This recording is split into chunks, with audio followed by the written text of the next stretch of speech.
So, a few months ago, a friend of mine, the same friend I mentioned on my last video, watched About Time and was telling me about it, and he gave me the idea to make a video on this film because we were both a bit shocked at how liked the film is, considering the film's awful use of its premise, its terribly bland characters, and the extremely creepy undertones.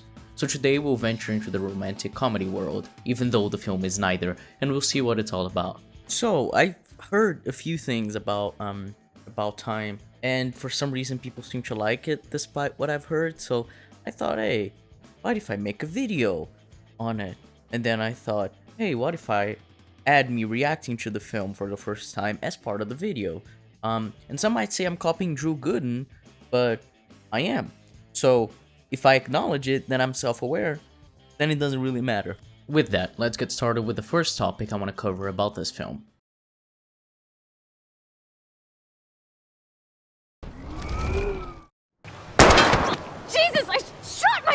When you heard me saying this was a rom-com, I bet you didn't expect me to cover the Spanish Inquisition. And you'd be right, I'll be covering time travel. But anyway, I want to introduce these rules before I mention the plot so you have an idea as to what the limits of the time travel are. About Time is about Tim, the main character played by Donald Gleason, coming from a family where the men, and only the men, have the ability to travel in time. The rules are established by Tim's dad, played by Bill Nighy. Not Bill Nighy as in the science guy, mind you, though they could have done with asking Bill Nighy the science guy for help with the time travel in this film. More accurately, travel back in time. We can't travel into the future. It's only in my own life. I can only go to places where I actually was and can remember. I can't kill Hitler or shag Helen of Troy, unfortunately. You go into a dark place.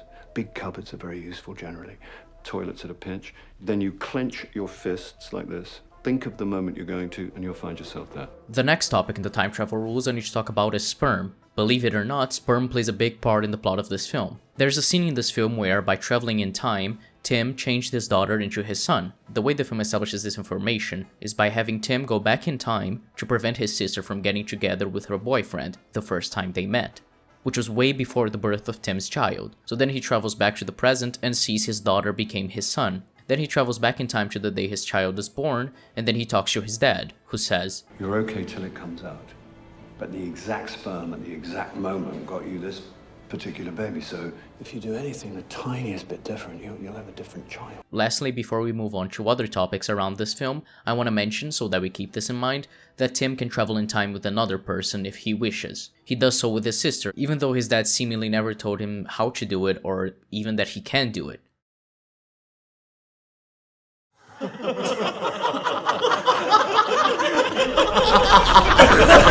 This part was the hardest to write about, not because the plot is intricate or confusing, but because the film has no plot.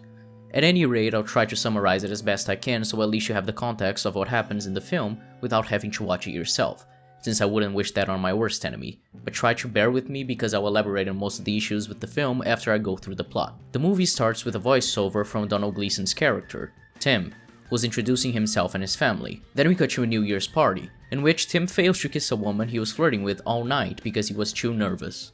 What a loser. Is that the girl from Fleabag? And KitKat, his sister, gets with a guy named Jimmy.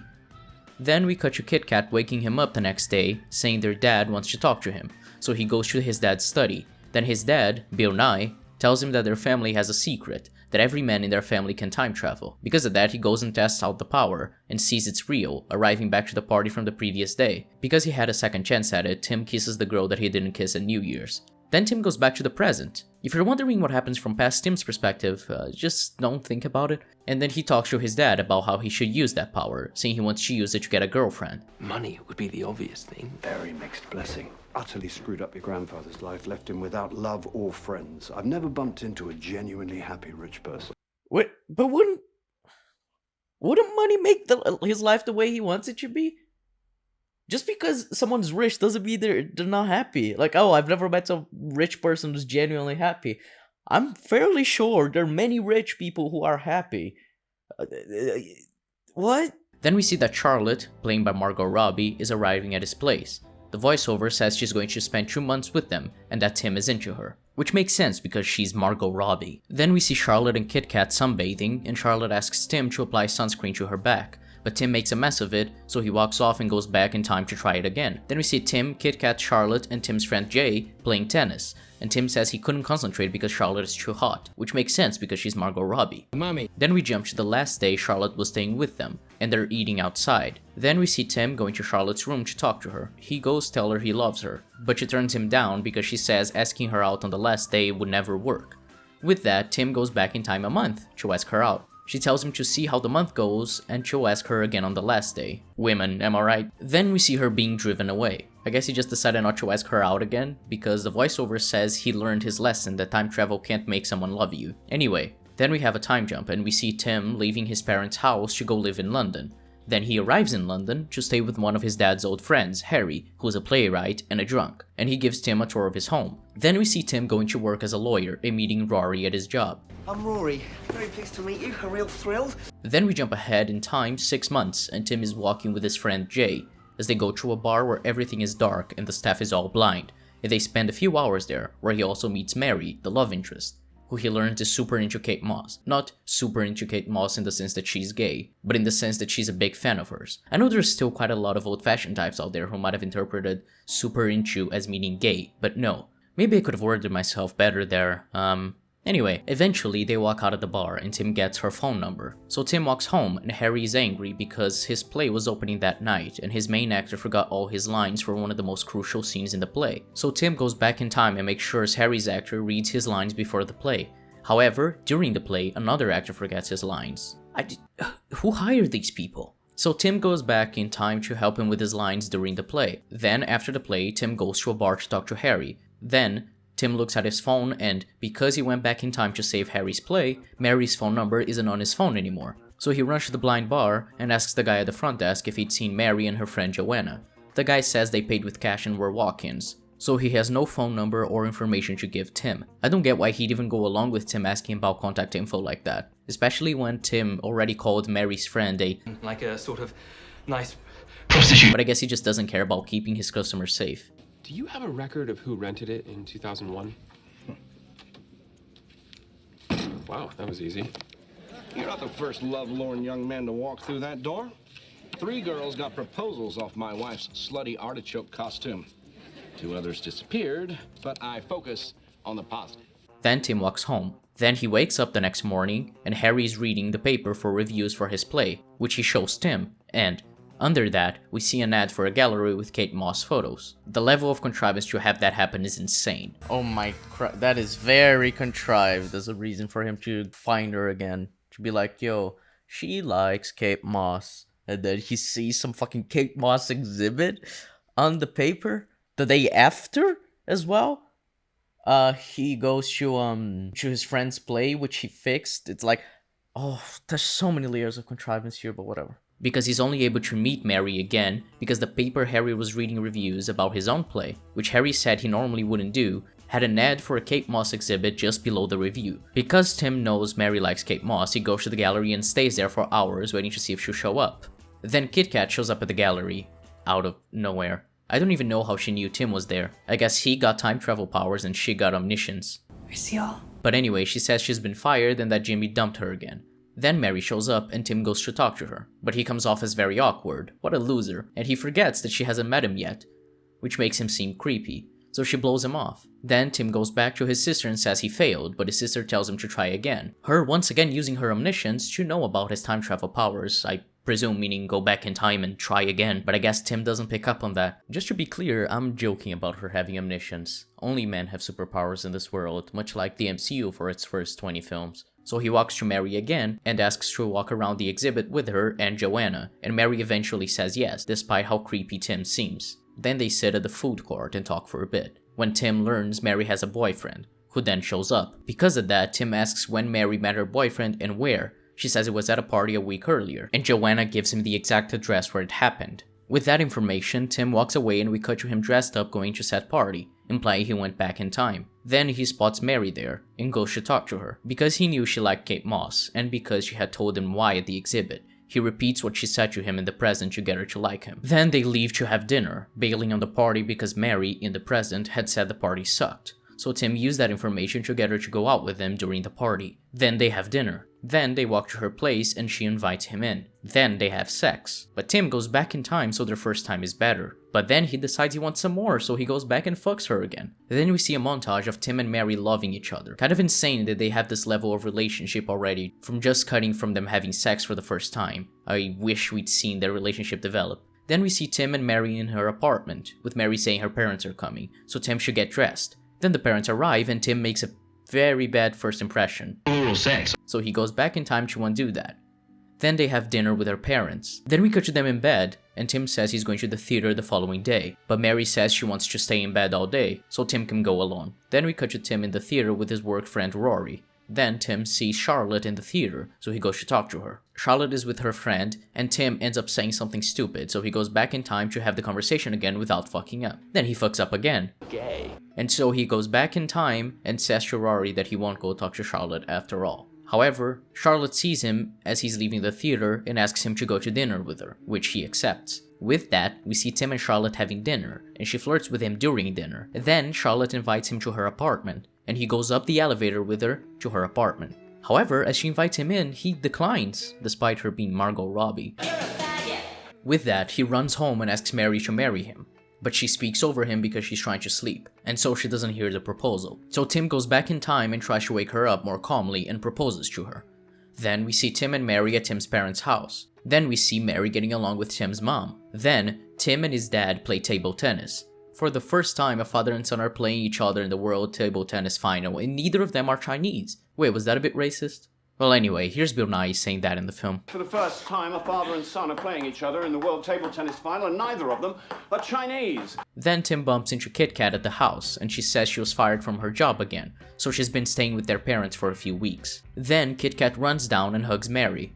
Then we see them having dinner, and Tim announces that they're engaged, and that Mary's pregnant. I don't understand why we didn't see the scene of Mary telling Tim she was pregnant, to be honest, since this is when it's established that she's pregnant, but alright. Then we cut to them back at their apartment, and Mary says they have to plan their wedding because they don't have enough time. This movie feels like The Sims with the pace of this relationship, and not even the characters can keep up with the speed of their lives. With that, she comes up with the idea of stripping one item of clothing for each decision Tim makes.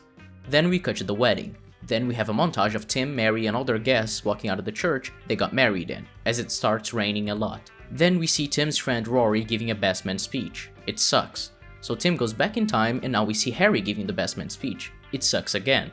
So Tim goes back in time again, and now Jay's giving the best man speech. And third time's the charm. It sucks again. So Tim goes back in time once more, and this time it's his dad who gives the speech. It doesn't suck. Hey, we got there! Then, Tim talks to his dad, and his dad says he should have said he loved him in the speech. So his dad goes back in time and gives a different speech. Yes, we had 5 different best man speeches. And this is how far he got with each of them.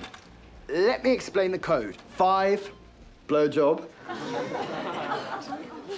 8, full, penetrative. This film just makes terrible use of its runtime.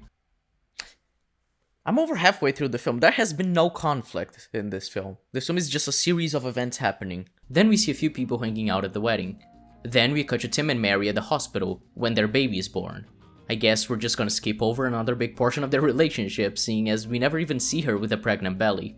It's weird too, because pregnancy is something very good to create conflict and establish relationships on a story level. Then we see a montage of Tim's family helping with the baby. Then we cut to Tim and Mary moving to a new house, which Tim says he can't pay for, despite the film never showing him having any money trouble before or after that scene. Well, if you can't afford it, maybe go back and get more money like you said you would in the beginning of the film. Just because your dad said you can't be rich doesn't mean you can't. Just fucking win the lottery, who cares?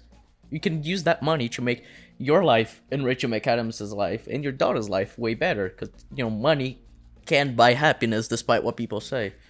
I guess it's not a good message to put from the film. Then we cut to their baby's first birthday, and it's a testament to the pure, unadulterated speed that we're progressing through these people's lives that, less than 2 minutes ago in the runtime of the movie, the kid was born. Then, KitKat's boyfriend, Shuja. Then KitKat's boyfriend, then KitKat's boyfriend, then KitKat's boyfriend.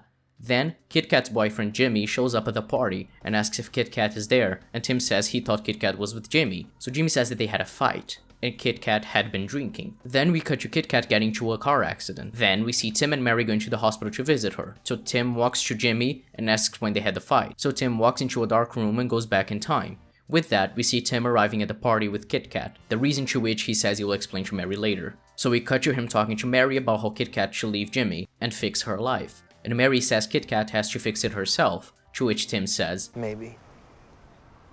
Maybe not. Then we cut to KitKat and Tim walking around at the beach near their parents' house, and KitKat says she's the dark sheep of the family. I'm the faller. Then we cut to them sitting on a bench, and Tim tells her he can travel in time. So much for keeping that power a secret for generations, huh? Then they walk into a closet and travel back in time together, which I guess he can do, and they go back to the opening scene party, where KitKat met Jimmy. With that, she sees Jimmy hitting on another woman, and realizes that, if he hadn't met her, he'd just have had sex with someone else. So she walks up to Jimmy and punches him, which both Tim and his dad seem quite content with, despite KitKat usually being the most loving person in the world, and despite the fact that it's a literal assault she just committed, but whatever. Then they go back to the closet and travel to the present, which makes KitKat remember the events of the new timeline, which I guess she can do, omniscience and all. In this new timeline, she ended up dating Jay, Tim's friend. Then they walk out of the closet and Jay is there and she kisses him. Then Tim catches the bus and goes home, where he sees his daughter has become a boy. Then Tim travels back to the day his daughter was born and talks to his dad, who mentions the sperm rules. If you do anything the tiniest bit different, you'll have a different child.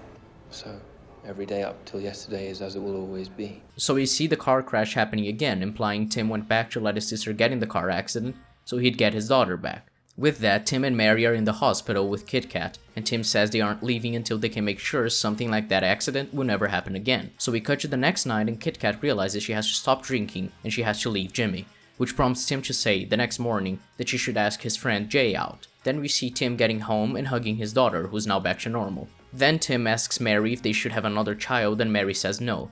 However, we then cut to them having had their second child already. I don't understand the point of having any scenes that establish a character beat or the potential for conflict if it gets undone in 3 seconds. Why even have her say she doesn't want another kid, only to say she got pregnant shortly after, and cut to the other kid having already been born. Anyway, then we have a scene where Tim is playing with his daughter, and Mary asks him for help deciding on a dress to wear for an important meeting. Then we see Tim and Mary in their room, where Mary tries out different clothes for over 2 minutes of runtime. No, I have no idea what the point of that scene was. Then, Mary asks Tim where their daughter is, and Tim says he left her downstairs, and Mary asks if he left her office door open. So we cut to them in her office with the manuscript she needed for the meeting all ripped up, shredded, and drawn on, as Tim tries to walk out of the room to rewind time, but she won't let him walk away from the conversation. However, during this, the phone rings, and it's Tim's mom, saying Tim's dad has cancer. What a loser. So we cut to Tim and Mary going to his parents' house. I'm curious if Tim ever did rewind to save Mary's work, because it's not shown, but surely he's not selfish enough to let her work get destroyed because he got a call about his dad, especially when her work was destroyed because of him. At any rate, Tim talks to his uncle, who's sad about his brother-in-law having cancer. I'm very unhappy about it, Tim. I know writers who use subtext and they're all cowards. So Tim walks into his dad's study, and they talk about him having cancer, and Bill Nighy gives Tim a lesson about how to live life happily. But that lesson is omitted from the audience. Then we see Tim and Mary going back to London. Then we cut to a montage of a regular day in Tim's life, with his voiceover saying what the lesson his dad told him is. So I have no clue why they hid the lesson at first, considering the lesson is told the scene later, but anyway, the lesson basically boils down to live life day by day, but also live every day twice. Once with all the tension and heartache of the moment, and the other not, appreciating the little things people take for granted in life. Then we cut to Tim, Mary, and their children going to his parents' house for his dad's funeral. We then see them at the funeral, and Tim walks away from the room everyone's in, and goes back in time to talk to his dad in his study. His dad understands what day Tim is coming from, and Tim appreciates spending that time with his dad. Then we see them leaving the funeral, everyone very sad. It sure would be interesting if Tim had the power to take his family to talk to Bill Nighy again with his time travel powers, but I guess the film just kind of forgot he has that. I'm getting ahead of myself anyway. Then Mary asks Tim if he wants to have another kid, which Tim ponders about, because having another child would mean not being able to see his dad ever again.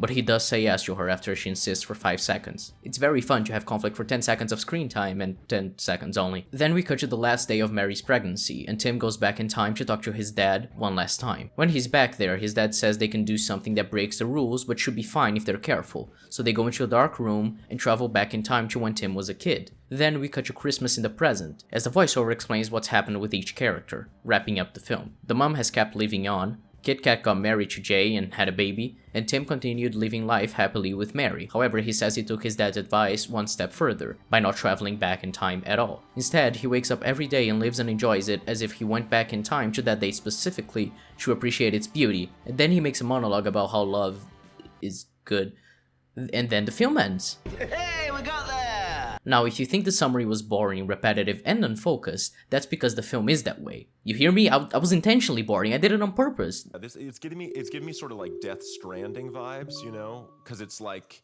it's fucking boring, but that's like the point, I think. I made a deliberate choice about the words I used to connect each sentence. When there was any semblance of cause and effect between scenes, I used a few different connectives. When there wasn't, I used the word then. I made a point of that to show how this film has no story. It's barely even a film. We can take these beats, which are basically the beats of your outline, and if the words "and then" belong between those beats, you're f***ed, basically. You got something pretty boring.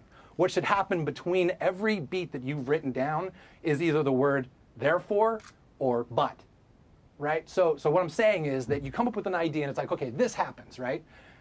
And then this happens. No, it should be this happens, and therefore this happens. But this happens, therefore this happens. And that, as soon as we are able to, and literally sometimes we'll write it out to make sure we're doing it. We'll have our beats and we'll say, okay, this happened, but then this happens, and that affects this, and that does to that, and that's why you get a show that feels like, okay, this to that, to this to that, but this, here's the complication, to that. And there's so many scripts we read from new writers and things that we see. God, I see movies. And you see movies that you're just watching, and it's like, this happened, and then this happens, and then this happens. That's when you're in a movie just going, what the f am I watching this movie for? Just like, this happened, and then this happened, and this happened. That's not a movie, you know, that's not a story. There's nothing. This film is nothing. There's nothing. Nothing happens in this film. There's no conflict. The story is conflict. Like Trey said, it's those two, but, because, therefore, that gives you the causation between each beat, and that makes that's a story. The story barely connects from one scene to the next, because there's no overarching conflict, no overarching goal the main character has to achieve, meaning that there's no story. It's always a story! Everything is a story! Wait. Story feeds on conflict. If I stop resisting, it'll stop being a story. The most we get are the fleeting moments where a conflict is introduced, such as whether or not Tim should have a third baby, or when his sister gets into a car crash that changes his child's sex. But the conflict in this film is always resolved within one or two scenes. What was the point of that? He can fix everything. It's like fucking Ant-Man and the Wasp. It's like, oh, we introduced conflict. By the end of the scene, the conflict is already resolved, so there's no plot. It's just one scene from another. It's like, oh man, this random thing happens. Oh, we fixed it. And then how do we carry conflict onto the next scene? Oh, we create some random conflict to have on the next scene. This is one of the worst screenplays, Jesus Christ. It's just a very hard film to sit through when there's no reason to care about anything. I know every conflict can be resolved with the flick of a switch due to Tim's power, and there's no consequence for him using his powers, and any character conflict in the film is resolved 2 minutes after it's introduced. And it's not like I could have left out certain parts from my summary to make it more concise and only focus on the main plot, because there is no main plot. Watching a series of things happening with nothing to give me any reason to care, any conflict to chew on, just makes me mind-numbingly bored. Like, there's no internal struggle for anyone. That was so bad. Jesus. It's not going to be that love, is it? Love? My parrot is coming here. I'm not kidding, by the way. Look at him there. Focus on him, you stupid. No, stop. Go the other way. Can you please... You need to leave the cables alone, okay? Go back. Oh, dear Lord.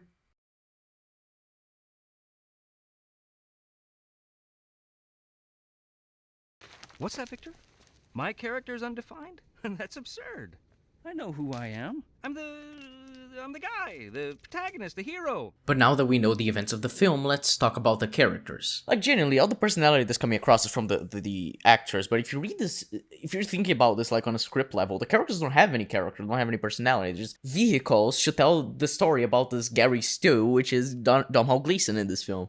He's just this person who gets everyone to love him because he has the power to make them stop hating him because he can go back in time and change any conversation he had or anything like that. It's pretty cringe. I want to go one by one, so I'll leave Tim for last, seeing as he's the one I have the most to talk about. Show them who you really are. His character is called James, but that name is only heard once in the film, and he's referred to in the script as Dad, so I'll call him Bill Nighy. Bill Nighy is one of the better characters in the film. He's introduced as someone who has a lot of free time, since he retired on his 50th birthday, as well as the fact that he always let his son win at table tennis, which is something they both played a lot, like Chinese people. Chinese! Then later, we learn he retired on his 50th by traveling back in time to his 50th birthday to give himself more free time to spend with his children, once he found out he had cancer. Showing that he's learned the value of their time travel power is to give themselves enough time to enjoy life to the fullest, and appreciate every little detail. He told me to live every day again, almost exactly the same. The first time with all the tensions and worries that stop us noticing how sweet the world can be, but the second time, noticing. Bill Nighy is someone who loves his son more than anyone in the world, and is very proud of him. He's also quite playful, and he has a bit of a hard time putting genuine emotions forward explicitly, but he's good at showing affection towards his son without being overt on what he actually means. Have we had this conversation before? What happened?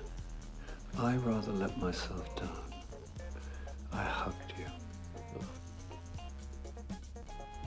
And that's all. Bill Nighy doesn't have that much character, but he has a little, and that goes a long way in this film, considering nobody has character beyond the surface level. Tremendous play from the old world champion and his son, the first openly ginger British table tennis player. But there are signs the youngster's beginning to crack. There are tears in his eyes. There are not. There soon will be. Hey, okay, that was good at least. Bill Nighy's character definitely had like more personality there, like put across from the script, rather than just Bill Nighy. Like, you know, the fact that he was commentating is like, yeah, he gets along with his son a lot. He likes his son quite a bit, and he, even though, as Donald Gleason said, the opening voiceover about like letting him win, now he's not letting his son win, so it does make it seem like, you know, he's proud of his son. He doesn't have to like treat him like a kid anymore, which is why he also told him earlier in the film about the powers, because he thinks his son has grown up. So that's quite a bit of character, I guess. It's being put across like subtly, so that's nice. So I guess Bill Nighy is the best character so far. However, I don't get why Bill Nighy didn't tell Tim from the get-go about the sperm rules. I should have mentioned that. Considering he's had decades of experience with these powers, and he loves and worries about his son so much. I got the big D. I got the big D. Uncle D is introduced as having his mind always on something else, and every scene we see him in, he has no clue what's going on. He's very much like the viewer in that sense. We also know he loved Bill Nighy, and he was very happy that Bill Nighy said he loved him on Tim's wedding day, and that's pretty gay if you ask me. Fag! There was something solid about her, something rectangular. She's very forward and doesn't care about personal boundaries. What are your faults? I mean, little weaknesses. As well as not being very emotional. I am fucking furious. I am so uninterested in a life without your father.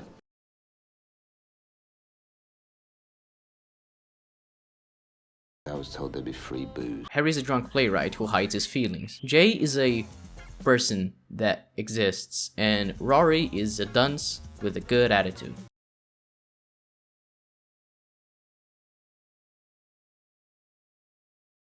Mommy? She's hot.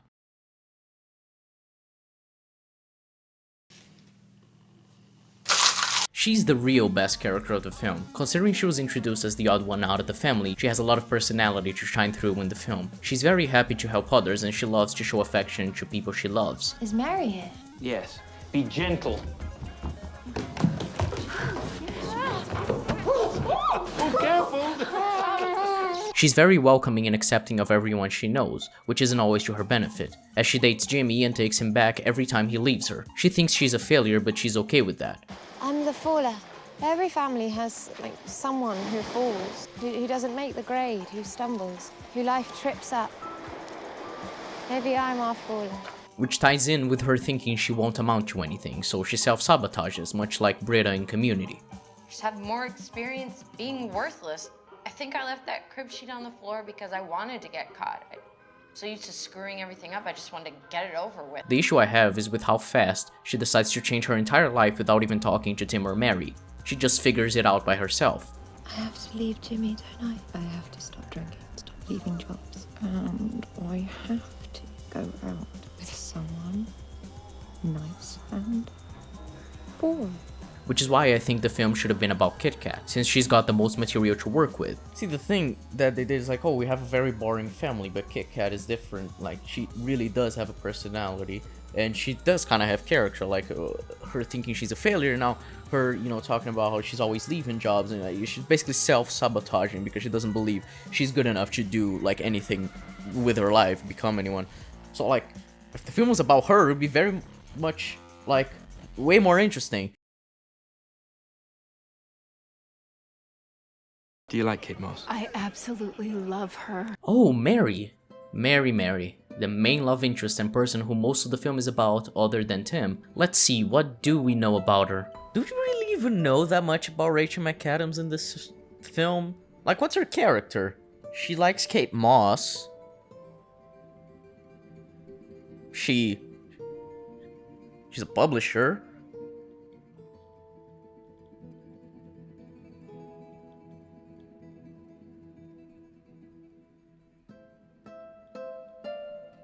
Beyond that, she says she's insecure and she has a temper. Well, I'm very insecure. I have a very bad temper sometimes. The former is never shown. The latter is shown once when Tim gets the manuscript in her office destroyed by accident, and that's it. I'm not even kidding. I couldn't say a single other thing about Mary, and I tried very hard to think of what traits she has, but she's nothing. Straight white man. Take off the pants. For Tom Gleeson, he's like insecure. He wants people to like him. I think, but he also like left his friend alone, and he didn't go with him to the bar where he met the girl, and then he's clearly like he doesn't care about making Rachel McAdams' friend like him. So I don't even know if he's insecure. I think he's just a simp. He met Charlotte and he wanted her to like him, and then he failed at having her accept him. And then with Rachel McAdams, the same thing, and he went back in time to change it because he fell in love with her because she's pretty and funny, I guess. I mean, they have good chemistry, but in terms of character, there's nothing in this film. I promise I'll try to find character for Tim. Look, he loves his dad. I've won. I haven't won in years. Let his dad win, that's fine. Comes off of the table tennis thing, which they haven't mentioned before. I mean, that's a fine enough character beat. It makes sense. It's just, I don't care about these characters. They're nothing. He loves his sister too, despite letting her get into a car accident because of his mistake with time travel. Yeah. He wants to find love more than anything else. I think he cares about his friends, seeing as he went back in time and undid meeting Mary to fix Harry's play, but he also abandoned Jay when he did that, and he also abandoned Rory twice to talk to Charlotte, though she is Margot Robbie, so that one is at least understandable. Mommy! So him helping Harry does seem to come out of nowhere, to be honest. As I write this script, I've sat here for the past 15 minutes jumping around in the film trying to find another character trait for Tim, but I can't find any. He's just genuinely a nothing character. He's a protagonist, but he has nothing to him. For example, he works as a lawyer. Does he like his job? I don't know. What does he think about using his powers for good? No, this is not about the world, this is about me. He never tries to use it when he, for example, reads about a shooting or something like that, then going back and warning whatever place gets shot. So I guess he's selfish, despite the film never acknowledging that flaw? And it's all like that creates any conflict in the film anyway. Tim is also very incompetent for the sake of cheap drama or comedy, like when he lets his daughter fuck around with Mary's manuscript by forgetting to lock a door. He's been a dad few years now. And his wife has been a publisher ever since he's known her. He would know to close the door to her office so that his daughter doesn't mess around with all the, manuscripts. Because that's what a person with a brain who has had experience for years would do. Unfortunately, Domhnall Gleeson does not have a brain in this film. And therefore, he caused this mess. It's not like it matters anyway. All he needs to do is wait until she lets him get out of the room. He goes into a dark place, travels back in time, Remember, she just do one little tweak, just close the door, and that's it. About Time has 2 hours of runtime, and the protagonist has no character, nor does he have to face any real adversity, be it an inner conflict he has to go through or some interpersonal conflict he has with one of the other characters. And yet, the film wants to pretend he had an arc. By the end, Tim says that he stopped following his dad's advice, that he went even further than his dad. The truth is, I now don't travel back at all. I just try to live every day as if I've deliberately come back to this one day, to enjoy it, as if it was the full, final day of my extraordinary, ordinary life. Which, in theory, would mean he realizes he doesn't need time travel to enjoy his life, because the beauty of life is present for all of us, and we just have to look for it. Which is a fine enough message if we discount a few things. Firstly, there's no reason for him to have realized this when Bill Nighy and him spent most of their final moments together going back in time to talk to each other and spend more time together. Secondly, this film can't have this arc fundamentally, because his character should have learned that time travel really is the answer, because time travel fixed every problem he had in his life and got him the woman of his dreams. It would have been good if that was at the end of a film that actually proved that point. Or, for example, if it wasn't at the end of a film where he used time travel to get everything that makes him happy out of life. You know, such as his wife and his 3 children, and him getting KitKat to fall in love with his best friend, who was the best decision she could have made. Because it wouldn't have happened without his intervention. That wouldn't have happened without him going back in time. So everything that's like happy for him, every good outcome in his life comes from the fact that he has time travel. So this is like extremely forced as a message, because most people can't just go back in time and relive a fucking conversation they had with someone until they get it right. He can. And he can manipulate people to doing so, and he did with Mary. That's why Mary loves him. That ending monologue over the montage of people being happy feels like the writer trying to make his own story make sense, after he made just a series of events with no connective tissue. We're all traveling through time together. All we can do is do our best to relish this remarkable ride. But I guess if your film is turning out that messy, You can always wrap it up with a series of random shots, which when cut together under a generic voiceover, suggest a profound thematic connection. I'm problematic. He's a problem.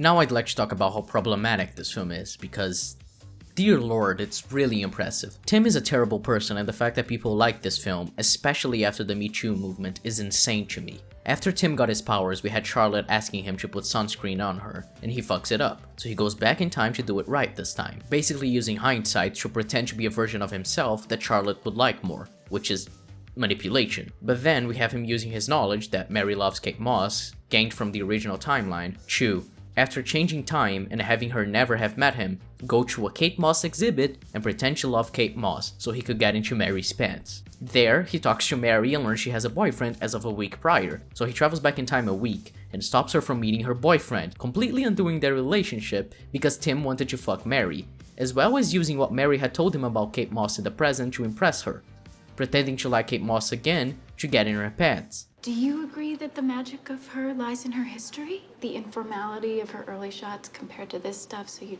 always know that despite the high fashion, she's still just that cheeky, normal, naked girl on the beach? I always think the key thing with her is the history. You know? Yes. The informality of her early shots compared to high fashion stuff. So you always know that underneath, she's still just the same cheeky, normal girl, naked on the beach. And, to add insult to injury, Tim calls Mary's boyfriend a dickhead when they pass by him walking out of the party, even though he's done nothing wrong.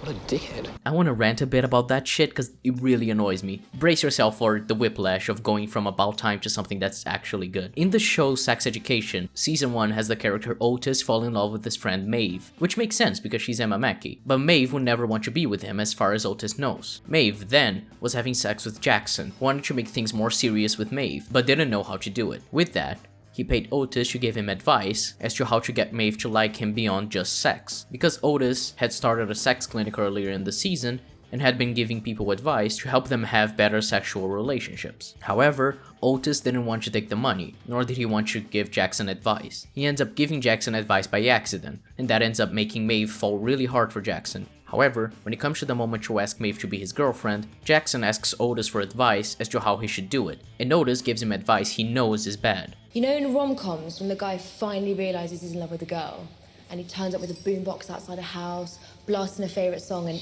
everyone in the audience swoons? Yeah, that makes me sick. Make a grand gesture. Think like rom-com grand, you know?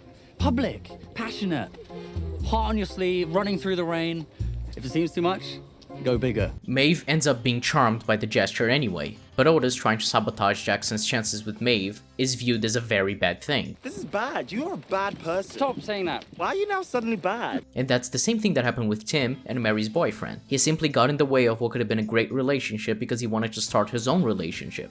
And the film never realizes how bad of a thing he's doing. Not only that, but getting back to sex education, Jackson trying to buy information off of Otis as to how he could get Maeve to want to be his girlfriend is portrayed as a very bad thing, which it is, because he's manipulating her into falling in love with him, which is exactly what Tim does in About Time, even though the film wants you to think it's not. He's pretending to like stuff she likes, rather than building a natural relationship where they learn about each other's likes and dislikes as they grow, same as Tim pretending to like Kate Moss, and even repeating what Mary said to him in the present to make himself look more knowledgeable on the subject of Kate Moss. But then we have the fact he has sex with Mary for the first time 3 times, making sure to repeat having sex with her until he gets the outcome he wants just right. He uses his powers to make Mary's parents like him more after he made a bad first impression. He also uses his powers to not embarrass himself with Charlotte at the theater, which leads him to having a date with Charlotte, and almost cheating on Mary with Charlotte. Tim goes back in time to stop his sister from getting with Jimmy, which is a good thing, but that causes Tim's daughter to change into a boy. So Tim goes back in time, undoes the change, making his sister get very hurt in a car accident, while also now knowingly erasing his son from existence. I get that he wanted his daughter back, but surely him putting his sister in the hospital and erasing his son from existence is a bit far, isn't it? Especially when he didn't even have to get his sister in the car accident again, because he had already undone the car crash by picking her up. So all he needed was to talk to her and convince her to leave Jimmy, without going back in time. He didn't need to get her in a car accident again. Even the Arrowverse did this better, when in season 3, Barry goes back in time and causes Flashpoint, changing Diggle's daughter into his son. And Diggle is obviously devastated that he lost his daughter. So let me get this straight, you just erased a daughter from my life? But he never asks Barry to go back and erase his son from existence so he can get his daughter back, because the show knows that's fucking stupid. It's also funny what Sarah says in that scene. You can't go back and just change things like that, Barry. I know. You know how hard it is for me to not alter events, to bring my sister back? But I don't, because I know the implications. Because it would apply to this film as well, and how Tim is super reckless with his powers. And the last awful thing he does is not bring anyone from his family with him when he goes back in time to talk to his dad at his dad's funeral. For some reason, the film decided to establish the rule of Tim being able to bring someone with him when he time travels, which means he surely could have brought any one of his family members, especially his sister, who he says is the most wonderful thing in the world to him, back with him to talk to Bill Nighy one last time. But Tim is a selfish bastard and the film has no clue that's the fucking case. Just look at how Tim walks past his grieving family, who are all crying, and doesn't help them talk to Bill Nighy one last time. Those are the awful things Tim does, and I really don't understand why the film never addresses it, beyond it being oblivious to the fact that he's a terrible person. It's not like this film is a product of its time, it's a 2013 film. Surely some producer, or one of the actresses in the film, realized Tim was manipulating Mary into falling in love with him, and how that's a terrible thing to have your main character, who's portrayed as a great person, do. Hell, even Life is Strange understands that using time travel to manipulate people into liking you is bad. Thought you could control everybody and everything, huh? Twist time around your fingers? I tried to help. I only wanted to do the right thing. No, you only wanted to be popular. And once you got these amazing powers, your big plan was to trick people into thinking you'd give a rat's ass. I do care. That's why I was trying to make friends. By telling people what they want to hear, you were just looking for a shortcut. The film does lampshade that manipulation by having Charlotte reject him at first, which led Tim to saying in the voiceover, Big lesson number 1. All the time travel in the world can't make someone love you. Which is supposed to mean that Mary loves him, regardless of whatever manipulation he did. But that lesson in itself is contradicted because Charlotte does admit she's in love with Tim later in the film. If we could travel back in time, maybe I wouldn't have said no. And the last thing that Tim does that I find baffling and worthy enough of discussion is him going out on a date with Charlotte while he's dating Mary, then going up with Charlotte to her apartment and almost going inside and having sex with her, only to then go back home to propose to Mary. I mean, to be fair, look, I get what he's thinking because I do the same. If Margot Robbie says she wants to fuck me, I propose to my girlfriend immediately. Because if she says no, I'm going straight back to Margot Robbie. On a real note though, I cannot believe he even came up to her apartment with her and was considering cheating on his girlfriend that he had already manipulated into getting with him. What a fucking cunt you are, Tim. There are a few other things that are problematic or just weird in this film. When Tim meets Charlotte at the theater in London, he goes to talk to her and Charlotte introduces her friend as... This is my girlfriend, Tina. Tim, having a brain, interprets that as Charlotte being a lesbian. You know, there are certain moments in your life that scar you for life. Charlotte's rejection of me was one of those moments. Now I know she's got a girlfriend. Well, that's just a huge burden suddenly lifted off my mind. That prompts Charlotte to say that it's not that kind of girlfriend. And then she says, You think I'm gay? And she's clearly offended at the idea, which is already homophobic, but it'll get worse. Then, after Tim rewinds time to have this conversation again, he says to Charlotte, You should be a little careful with that, by the way. There are still quite a lot of us old-fashioned types about who interpret girlfriend as meaning gay. So if you say that Tina's your girlfriend, people will assume that you're gay. And this confuses me profoundly. Firstly, what's old-fashioned about having a girl saying she has a girlfriend being interpreted as being gay? Surely it'd be the opposite, since it means the concept of homosexual relationships is being more accepted as time goes on. But also this confuses me because of the reaction it gets. I am gay. Are you? Do you have a problem with that? Because he never portrayed it as a bad thing, and the point is that he knows Charlotte isn't gay. So her saying she has a girlfriend seems weird, but this also means that Charlotte calling Tina her girlfriend is super weird and forced for the sake of the joke, considering calling her lesbian friend her girlfriend is very weird because she could actually be her girlfriend, and so calling her her friend would obviously make more sense and clear up the confusion. Beyond this, there's just a very clear over-sexualization of women in the film, with the first shot of KitKat in the film being with her in a bikini, or with Rachel McAdams wanting to strip one item of clothing for every wedding decision Tim makes, and then Tim running after her in their apartment as she's half naked, or the scene in Tim's wedding where women's dresses are being blown up from the wind and the rain to reveal their underwear. Or the scene where Mary tries on dresses for her meeting with the famous author and she puts on at least two very revealing dresses, one of which is called out for being too breasty, and the other being rejected by Tim because it's implied he finds it too revealing. And although I have been begging for the film to have some self-awareness, this doesn't count since they already put her in the revealing dress in the first place. There's also Tim saying Joanna, Mary's friend, looks like a very nice prostitute, as well as all the stuff about Margot Robbie, which is just disturbing. Will you do my back? Absolutely. Oh, nice. It's my area. How the hell are you meant to concentrate in your game? How are you meant to live your life with this sort of shit going down? She's so beautiful. If you had sex with her, you'd die. You'd just die. You'd open her shirt, you'd see her breasts, and your eyes would explode. You'd have to have sex with her blind, and then you'd die. And even though what Rory said about Margot Robbie may be true, it is very weird to sexualize her like this, as well as it just being incredibly cringy and unnatural dialogue. Also, the very concept of this film kinda seems like people would lose their shit on Twitter if it came out today. I mean, it's literally a film about a white man inheriting his birthright ability to manipulate those around him, mainly women when it comes to perverted things like literally rewriting Mary's life multiple times so she ends up with him, or so he can abuse his power again to repeatedly fuck her without her knowing what's going on, and he abuses that power to make his life better. You're supposed to root for this guy who abuses his birthright ability to manipulate those around him into getting anything he wants, even sexually. What the fuck, man?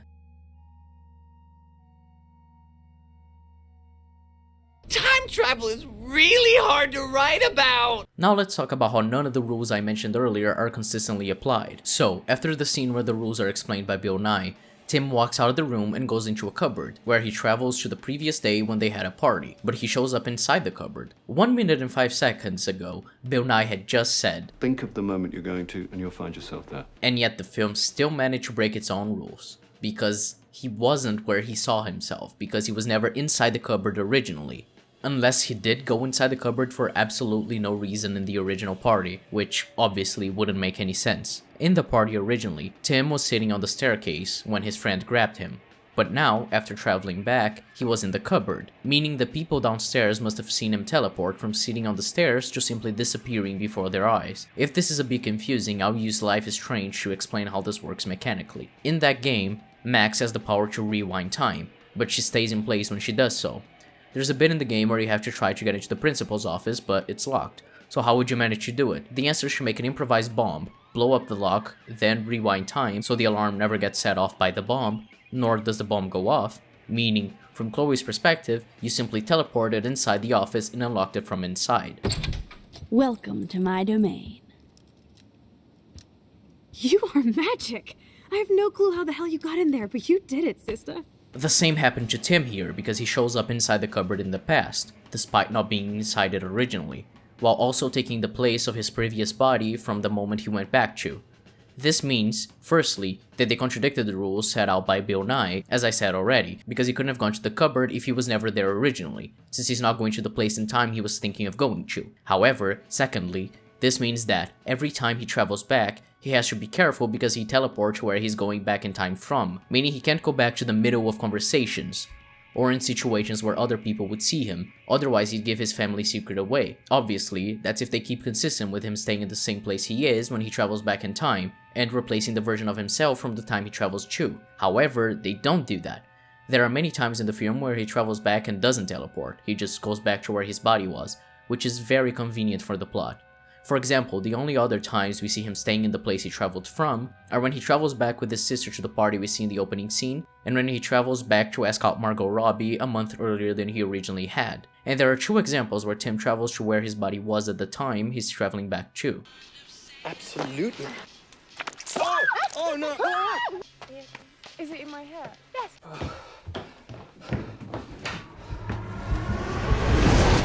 Tim. It's Charlotte. Who? It's my first love. Oh my god. Tim! Gay. I'm just gonna... Whereas every other time he travels back in the film isn't confirmed where he or his dad travel back to, so we can't know for sure. The rules are already not looking great. But, coming back to that first time he travels, something quite interesting is shown. After he changes time, he goes back into the cupboard and travels back into the present. That's pretty weird considering Bill Nighy had said that they can't travel to the future with their powers, but I guess they can at least travel back to the present. The original script actually made that clearer, but I guess we can infer that's how it works in the film by the way it's shown happening, even if I prefer that it be more explicitly laid out in the film. The reason I point this fact out is that this establishes a few things, as we'll later see when he travels back in time and then forward again. Firstly, it establishes that he has no memories of the new timeline he created. What I mean by that is, for example, in Life is Strange, which I've been using because it has similar concepts to About Time in terms of how its time travel works, and if clear examples of its mechanics working. When traveling back in time, using photographs in Life is Strange, after changing time, Max has to tell Chloe to tell Max herself what's happening, because after Max goes back to the present, the Max she replaced in the past will have no recollection of what Max from the future changed. In a few minutes, I won't know any of this happened. Nothing. We absolutely have to stay in your room and do nothing. Then we explain everything to David, and we finally let him do his job. You'll have to tell me exactly what I did and said just now. Just explain that I traveled through time using the photo. As well as Max from the present, who traveled back in time and changed the timeline, not having any recollection of any event from after she went back to the present, which is why she's shocked when she sees Chloe in a wheelchair at the end of episode 3. The same principle applies to this film. What that means is that when Tim changes time, and there are consequences to that change beyond what he experienced when he was in the past, he won't remember those changes when he's back in the present. The clearest example being that he changes time and causes his daughter to become his son, but he doesn't remember that. So much so that he's so shocked he immediately travels back in time to talk to his dad about it, while also thinking he was about to come home to his daughter. So the reason I mention all this is to mention how, when Tim travels back in time with his sister later in the film, his sister remembers the stuff that changed from this new timeline, seeing as she remembers she's dating Tim's friend Jay in this new timeline, which she wasn't before. There's absolutely no reason for her to be able to do this, but not Tim or his dad, especially when she can't even time travel, so you'd imagine the people who can change time would have that ability, and not the sister who can't do it herself. unless she genuinely is omniscient. Now, there's also the fact that going back in time before a child is born means that the exact sperm that fertilized the egg would never be the same, causing a different child to be born, which causes a few interesting things to think about. Firstly, to undo his daughter becoming his son, Tim goes back in time and never travels in time with his sister, and that makes sense that he'd have the same daughter back again. My issues come more from 3 scenes later in the film. Firstly, there's a scene in which Tim's dad travels back in time to before Tim's children were born. The only people who give up work at 50 are the time travelers with cancer who want to play more table tennis with their sons. Seeing as he would only have traveled back to his 50th birthday from after 2 of Tim's children were born, seeing as that's when he was diagnosed with cancer, which means, by doing that, Bill Nighy would have changed the timeline many times going back to those moments, and thus making the sperm be different when Tim gets Mary pregnant, meaning the children Tim has by the end of the film are all not his original children, considering the rules established by Bill Nighy state how any change, no matter how small, would change the sperm that gets his child born. After that, we have a scene on the day of Tim's 3rd child's birth. On the day his child would have been born, he decides to go back and talk to his dad one last time, since it would have been his last chance to do so, considering his dad died of cancer before his wife got pregnant with the 3rd child, so it's following these rules. I can't go back past the birth again, can I? No. But the rules don't make sense. Considering Bill Nighy says the sperm wouldn't be the same if the tiniest bit changes, that means that you shouldn't be able to go back after you conceive your child, not after they're born, simply because the sperm would have already entered by then. So, knowing how simple logic of conceiving a child works, that means that Tim going back in time, before he had conceived his 3rd child, to talk to his dad one last time, would make the child he was about to have with Mary change into a different one, which could possibly make her get into labor at a different point, or even change the sex of the baby, as we've seen can happen, and they would have known the sex of the baby by that point, given she said she might give birth that same day. Or it could even make her have a miscarriage. A number of things could happen differently had a different sperm entered Mary, which is why I don't get why they didn't just have that scene before Tim conceives the child, rather than before the child's born, seeing as that would have actually made sense. Lastly, we have the scene where both Bill Nighy and Tim go back in time to when Tim was a child, because it is the last time they'll be able to spend time together, which breaks all the rules, seeing as they're traveling back to way before Tim's children were born or conceived. To justify how this could work, Bill Nighy says, Totally against the rules, of course, but if we don't change a thing, if we're very careful, it shouldn't do any harm. But this makes absolutely no sense, because they'd obviously end up changing something that day, because it's impossible for them to repeat their moves from basically 15 to 20 years prior perfectly. They wouldn't even remember properly all they did that day to be able to replicate it and so not change a thing. Like, if Tim stumbles on a piece of rock, or he sneezes at the wrong time, or even if he breathes at a different pace, it's done. All his children will change into different children, because Bill Nighy said that even the smallest change would make that happen. This also brings a very interesting thing to mind. Every time anyone from Tim's family ever traveled in time, they changed billions of children into different children. If Mary, or Charlotte, or Jay, or Rory, or anyone wasn't born until after that beach scene, they could potentially be overwritten with an entirely different person as well. I also don't understand how Bill Nighy couldn't save himself from the cancer. I did get diagnosed as soon as possible, but it was too late. What?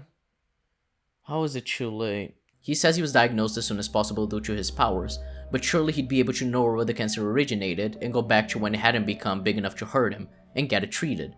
Or at least get treatment to be able to live for more than a few weeks after his diagnosis. And lastly, there's obviously the fact that Bill Nighy could have stopped 9/11. Well, to be more accurate, the film never mentions any tragedy that happened after Hitler was in power, so that means that Bill Nighy may have, in theory, prevented many wars and tragedies from happening before the film began, and he just didn't mention it in the film. That's the best faith assumption, otherwise we start asking why Bill Nighy didn't go back to warn the American government about 9/11 and save many lives lost in that incident.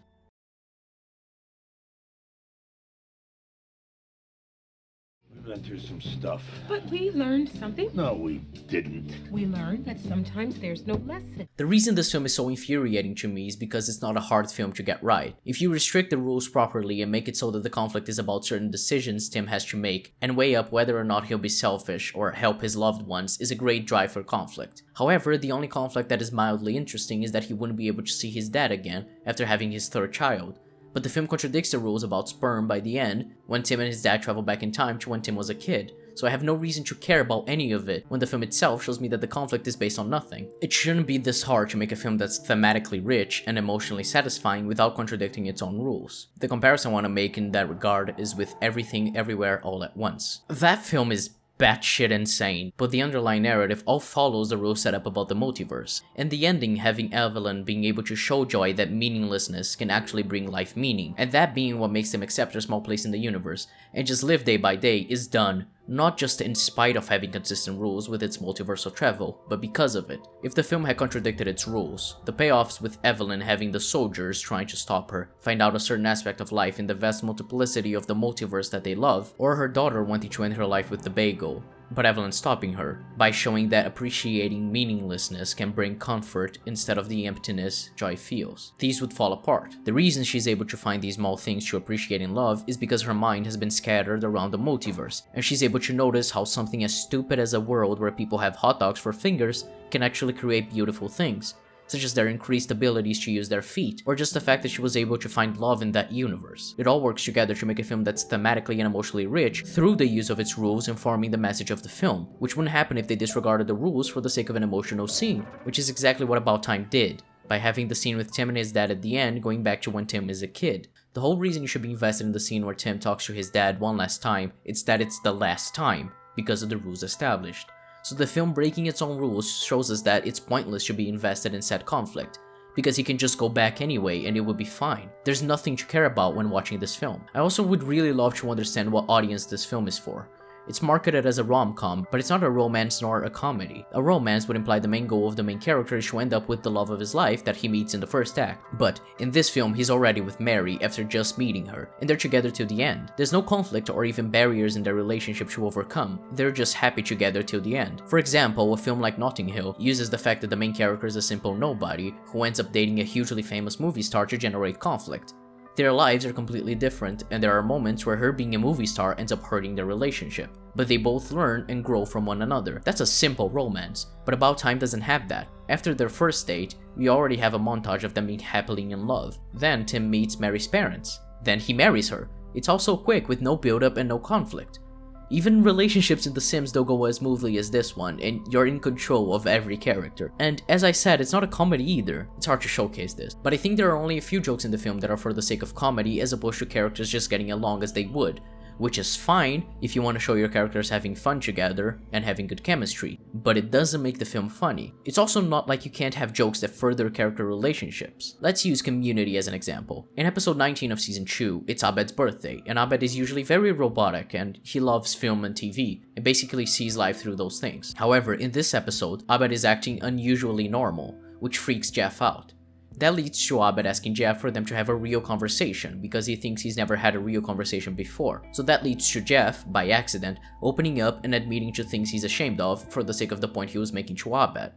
And that honesty from Jeff made him feel good. And I said, no, that's a girl's costume. And my mom said, it's fine. Indian boys have long hair and braids too. And there was only 45 minutes left to trick or treat, so what could I do? I put the damn thing on and I went door to door. And everyone was going, oh, what a pretty little girl. And by the third house, I stopped correcting them. I mean, why draw attention to it? And honestly, once the shame and the fear wore off, I was just glad they thought I was pretty. Sure, that's a funny moment, but this works so well because of the conclusion to this story with Abed. Jeff then learns Abed was doing a movie spoof, where he was pretending to be a character from My Dinner with Andre, which annoys Jeff a lot. But the reason why that moment of Jeff telling such a personal story works is because he had found comfort in opening up and having a real conversation with someone who is usually not the best at understanding emotions. He learned to open himself up and to accept Abed more in that moment. I chose My Dinner with Andre because it's about a guy who has an unexpectedly enjoyable evening with a weird friend he's been avoiding lately. You think I've been avoiding you? You and I hung out more last year. It makes sense. Everyone else is growing and changing all the time, and that's not really my jam. Sure, the Indian girl costume story is funny, and Joel McHale's delivery is hilarious, but the joke works really well to build a friendship between Jeff and Abed. My point with this is to show how About Time could have still been a comedy without losing the dialogue that makes characters get along and build their relationship. Like, when we see this dialogue right after Tim just learned Mary's a publisher. But when you do normal reading, is it ruined because it's your job? You know, like prostitutes, I always worry that when they stop being prostitutes that they can't enjoy sex anymore. You always worry about that? No, I sometimes worry about it. Oh, good, okay, because someone who always worried about that would be a bit When of a you read a worry. newspaper, do you think, oh, forget this, it's work? Like, sure, they think the other's funny, and they do have good chemistry. That all comes across well in the film, but are these jokes for the audience? I personally find the delivery should be deliberately about how the characters get along, because they don't deliver the lines in a funny way, more in a I want to date you and I just said something silly way, which is fine, but the issue is that this dialogue isn't even good at building character or their relationship anyway. What do I know about them from this? Tim made a silly comment and she made fun of it, and he's trying to make his joke about her job, but she's now making a joke out of the silly thing he said. If this type of thing ever came up again, where maybe Tim doesn't like his job because he doesn't see the purpose in it due to a lack of passion, and then he learns from Mary's love for reading that you can find purpose and passion in anything and turn that into a career if you have enough willpower. That could be great. You could even tie that in with the few times theater is mentioned in the film and the fact that Harry's a playwright. He could become an actor or a writer, which I think would work especially well with the emphasis on books in this film. My point being that the film fails at both trying to be a comedy and a romance. Neither aspect of the film is ever fully present. We only ever get hints of it, but there's no conflict to drive any of the romance forward, and the jokes are barely in the film, and when they are, they're very unfunny. She's so beautiful. If you had sex with her, you'd die. You'd just die. The only time I found the joke funny in this film was this joke. What's his name? Horace, I think. Of course it is. Only one important thing for a godfather, I'm told. Never bring a present smaller than the child. Oh, shut up, you smug bastard. Even though it's also undercut by Joanna saying something unfunny. You smug bastard. Oh, don't worry. I didn't bring anything at all. She'll never know. Hasn't got a brain yet. But it is a good joke at the end of the day. It's also just a weird film with all the creepy implications that I laid out earlier. It feels like old white man fan fiction. With the over-sexualization of women, the weird comment about Charlotte using the word girlfriend, the racist jokes like what Bill Nighy said about Chinese table tennis players. For the first time, a father and son are playing each other in the World Table Tennis Final, and neither of them are Chinese. The lack of consideration for the implications the time travel powers would hold, and the self-insert nature of it, where Tim and Mary are both planks of wood who could both fit the bill for wish fulfillment for the writer or audience member. Wish fulfillment type of film. But I don't even know for whom. Is it for women? We're like, oh man, this guy loves her so much he would travel back in time to be with her. Or is it for men who be like, oh, you can get, you know, if you had these powers, you'd be able to get any girl you want. Like Rachel McAdams, who's hot and she's cute and she's funny. I don't fucking know. All this while the film is blissfully unself-aware of privilege, considering the main character you're supposed to root for has powers to better so many people's lives and could dedicate himself to that, but he uses it to manipulate a woman into falling in love with him. It's his first instinct when he's told he has the powers, after his dad says not to use it for money because I've never bumped into a genuinely happy rich person. He just uses it to go, I'm gonna use it to manipulate a woman into loving me, and to get more moments with his dad that he just doesn't use to help his family have at least one last moment with him too. When watching it, you can tell it's a script written by an old white man who has no clue of the implications of the premise and who doesn't know how to write women. My mum was lovely, but not like other mums. There was something solid about her, something rectangular, busy and unsentimental. Her fashion icon was the Queen. What are your faults? Well, I'm very insecure. I have a very bad temper sometimes. How else are you going to get a fella to do what you want? Oh, and of course I have a weakness for your son. So do I. And, as it turns out, it was indeed written by an old white man, Richard Curtis, who somehow wrote one of the best Doctor Who episodes and created two of the greatest comedies of our time. However, one thing I can definitely praise about the film is the acting. If it weren't for the actors adding their personality to the lines and interactions, this film would be so much more obviously bad. Because their characters lack character, but the actors make it seem like they have at least some personality. So I'd happily compliment all the actors in this film. Except for these two who forgot all their lines simultaneously and still went out on stage. In conclusion, this is a terrible film with no plot, no character, no self-awareness, and terrible time travel rules that make the few moments where conflict arises pointless, due to the contradictions with these rules. This is a film I'd happily put in my list of worst films ever made, a list that has Lucy at the bottom and Multiverse of Madness right above it. Fortify your mind! Well, I hope you enjoyed this video. I've had this project in mind for a few months now, but only now did I find the motivation to do it, and I'm quite happy with the result. I hope, if anyone watching this video liked the film at first, I've explained well why I find the film to be awful, and I hope I changed a few people's minds. If not, I hope you at least had fun, because I've been working on this video tirelessly for many days straight without getting almost any sleep. So I hope the effort pays off. I don't exactly know when my next video is gonna come out, but it should be another long one, so stay tuned. I'll see you next time. Goodbye. Cunnilingus